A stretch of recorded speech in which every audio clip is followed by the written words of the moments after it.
All right, this is the third video of section 3.5 notes. So we're looking at example 3, 4, and 5.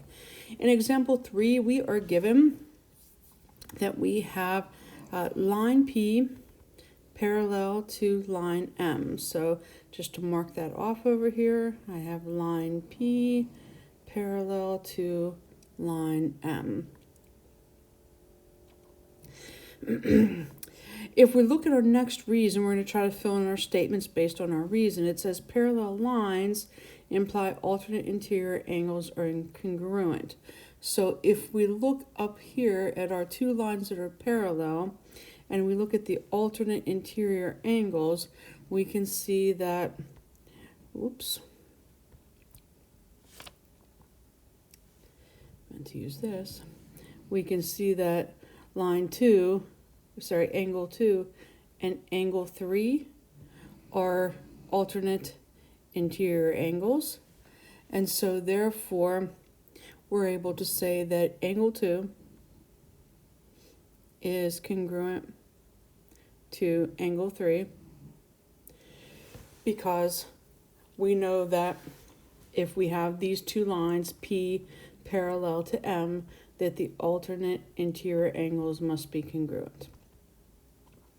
Now the next thing says is given. If we look up here, the other piece of given information is that we have angle 2 is congruent to angle 5.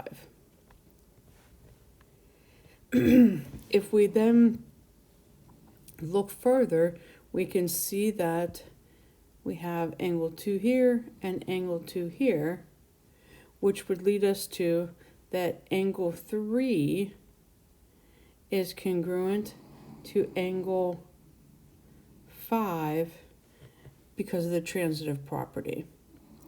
And if we look to see where angle 3 and angle 5 are located, those are corresponding angles that are congruent, and that would imply that those lines are parallel.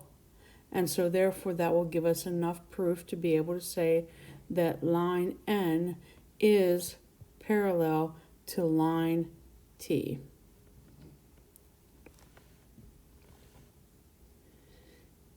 If we move on to example 4, the parallel postulate states that if there is a line and a point that's not on the line, so we're talking about this point over here,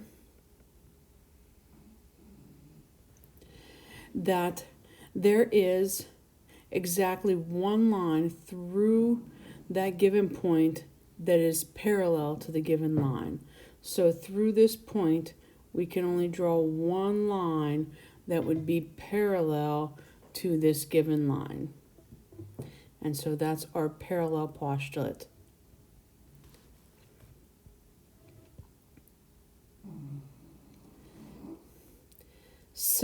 Similarly, we have the perpendicular postulate that says if there's a point that is, if there's a line and a point that is not on the line, that there is exactly one line through the point that is perpendicular to the given line.